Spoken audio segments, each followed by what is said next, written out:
Ajnanatimidandasya Gyananjana Shalakaya Chakshur Militam Yena Tasmai Shri Guruve Namaha Namam Vishnupadaya Radhikaya Priyatmane Shri Srimad Bhakti-Vedanta Narayani Namane Vanchakopatrupascha Kripa Sindhu Patitanam Pavanebhyo Vaishnavebhyo Namo Namaha. Oh, it's really nerve-wracking with so many devotees and so many wonderful offerings. My hands are shaking. It's reminding me of seeing so many devotees, and myself included, standing in front of Srila Gurudeva when he would ask us to speak. And, you know, speaking in front of our friends or just in regular class is different, but when Gurudeva would ask to stand and speak, I remember it was Sripad Ban Maharaj. His hands would just tremble holding the microphone, and so many devotees would feel so anxious in front of Gurudeva. And being before all of you, I'm also feeling a little anxious, but I think this Harikatha festival is just so wonderful because it's been maybe a long time since all of us were together like this, since Gurudev was on the planet. And so this is a wonderful chance for all of us to come together and to remember Gurudev. And yeah, I received Diksha in April 20th of 1999. Gurudev had come to Miami, and it was just a very small program. And luckily, my father's best friend at the time, he was hosting Gurudev.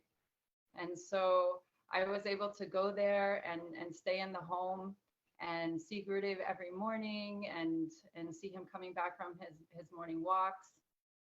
And I felt, my experience was, this is my Gurudev. You know, I saw that Srila Prabhupada had so many disciples, and you know, some of them felt like they never had that personal association.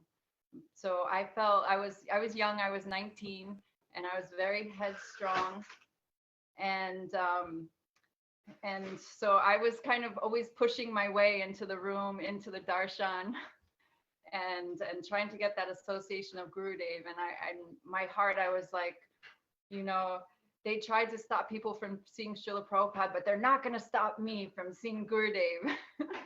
So I was always pushing into the room, and Gurudev, sometimes he would look and, oh, do you have any questions? And no, Gurudev, I just want to see you. I just want to be in your presence. I just want to sit here and look at you. And he would laugh with me. He would laugh at me. But, you know, hearing these different devotees speaking, there's so much. Gurudev gave so much. He gave us our goal. He gave us the process. And he gave us, by his example, how we should act as Vaishnavas. And this morning I was just remembering Gurudev, he had the 3 C's: never complain, never criticize, and always chant. And I was thinking about this because when I started this path and met Srila Gurudev, I felt, just by being in his association, like bhakti was just now coming. In this lifetime, for sure, pure devotee, Sarup realization, it's happening. And Gurudev gave us this enthusiasm and this excitement because he's not an ordinary personality. He's a manjari coming from the spiritual world. And these prema rays, this bhakti is emanating from him. And so just by seeing him, by getting his glance, by hearing his Harikatha, then we, you know, the devotees, we felt this way too. We felt like it's right there because Gurudev was right there. And Gurudev, he would, you know, always say to follow his instructions, to chant, and not having his presence. We hear many devotees say that Gurudev said, I'm closer than the air you breathe. But that test comes when Gurudev isn't present, that struggle. And Gurudev, those instructions that he gave us, that's when they become so important, that we're remembering and that we're practicing. And he said that criticizing is the only thing that will destroy bhakti. So it might seem like such a simple thing, but it's such a powerful statement, because there's so many things we can do. We can chant, we can go to Mangal Artik, we can, do a sadhana. But if our mind and our words are critical, then it's like nothing. Any seed, anything that we have, it will be destroyed. So I've been thinking about this, especially this past year. I know devotees are from all over the world, but I'm sure you've seen the craziness of the politics here in the United States. And I've seen that devotees there in social media are criticizing and insulting each other and putting each other down based on these material aspects. And I was thinking how Gurudev would be unhappy with this, and how Gurudev, he would say, we're one Vaishnav family under Sri Chaitanya Mahaprabhu. We're all in one family. So to criticize another family member it will ruin us. And Gurudev, he said that when we criticize all of those negative and bad qualities of that person that we're saying, that it builds a bridge from their heart to our heart. And all of those negative things, they come into our heart and they destroy bhakti. So some, new age thing is it's talk about what you love, ignore what you hate. So just seeing that this is happening now in our sangha, in our society, I think it's really important that we remember this fact, to not criticize, to not complain, and to chant.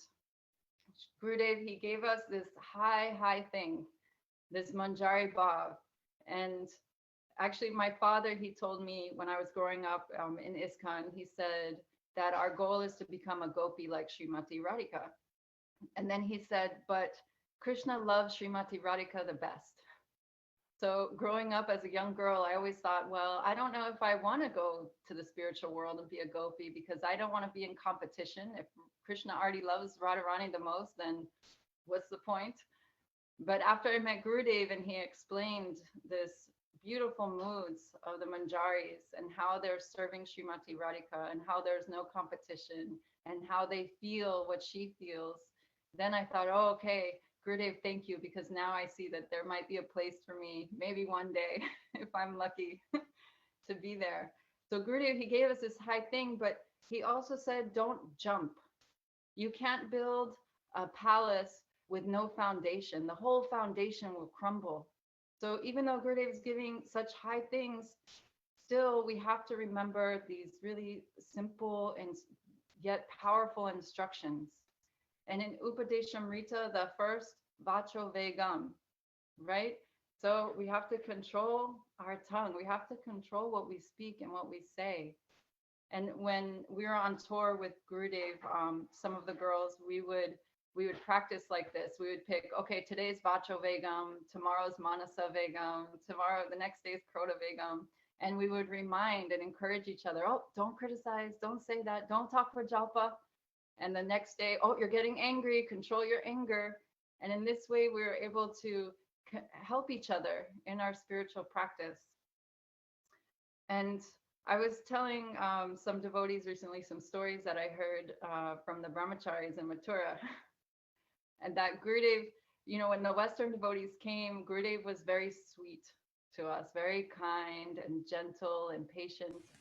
And a few times in Mathura, I remember him saying, he was saying about some of his brahmachari sannyasis, he said, oh, I can beat them, I can slap them, and they will never leave me. But I know if I do that to you, then you will run away. So Gurudev, he was very sweet and soft to his Western disciples. But the brahmacharis that grew up with him, some of them came when they were young children, and Gurudev, he sent them to school, and he made them learn Shastra, he made them study and do sadhana. But he was very, very strict. And they told me that if anyone came out of their room and they didn't have any business to do, Gurudev would, hey, what are you doing? What nonsense are you up to? And they weren't allowed even to leave the room unless they were going for some type of seva. And he would even, sometimes if he was very upset with them, he would chase them with a shoe or with a newspaper and run after them. He was very, very bold. Savita Didi, she told me that she used to come after school to hear from Gurudev, and he would make her learn different shlokas. So if she forgot the shloka, Gurudev would make her stand right next to him while he was translating or anything, and she would have to stand there until she learned the shloka. So Gurudev was very, very strict in India, in Mathura, with his devotees.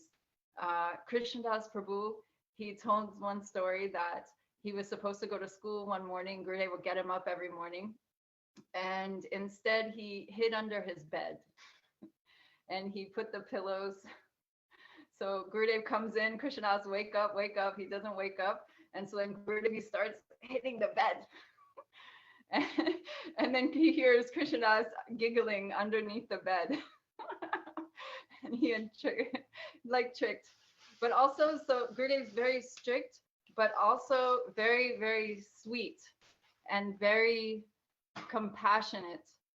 And he, many brahmacharis in Mathura, after living there a while, they came and told me some stories. One story is, I believe it was Sripad Premananda Prabhu and Tirthamars, they were cooking in Mathura in the kitchen.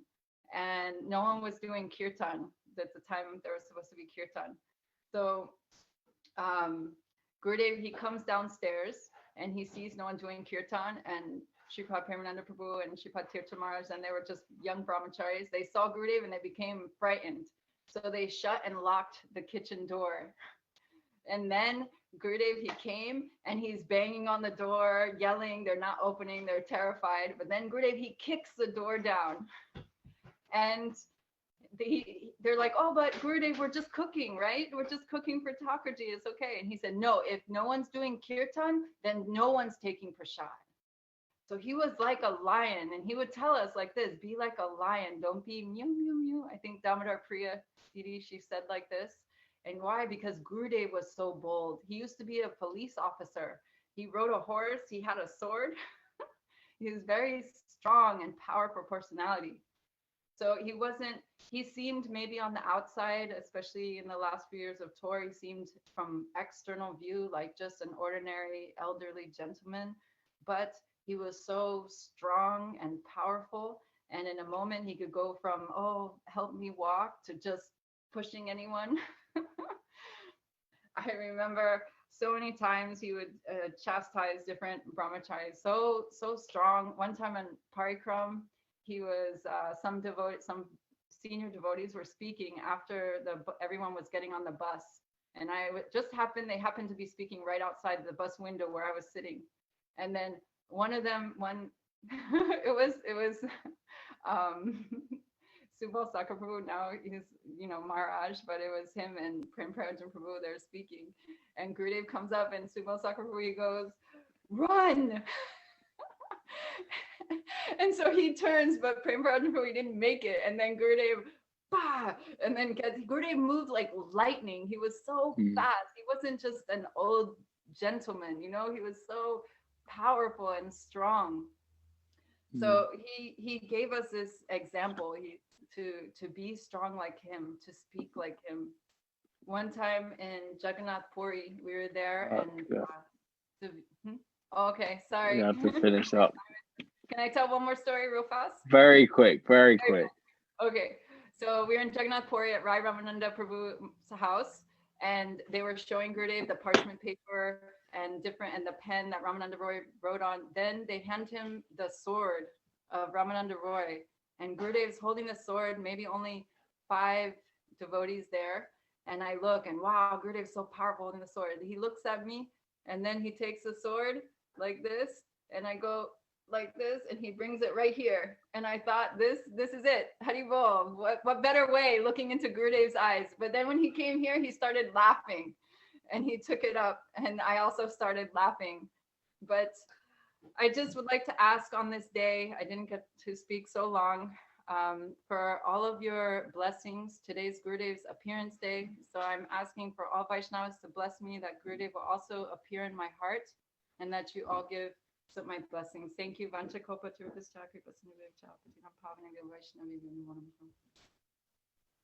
Thank you for such a sweet offering. So many sweet offerings. We'd be fortunate to have even one, but We have so many. You were talking about how we're one family, and we can see today how, and we know Gurudev's bringing us all together and how he wants us to have this conception. And we can see today Gurudev wants us all Vaishnavas all around the world to be one family. And we can see how His Holiness Radhanath Swami spoke. Tomorrow we have acharyas from different mats in the Gaudiya mats who are going to come and speak glorification of Srila Gurudev. So through his love and affection, he's teaching us that we truly are one family, that we can put aside our supposed differences and serve him. So thank you so much for reminding us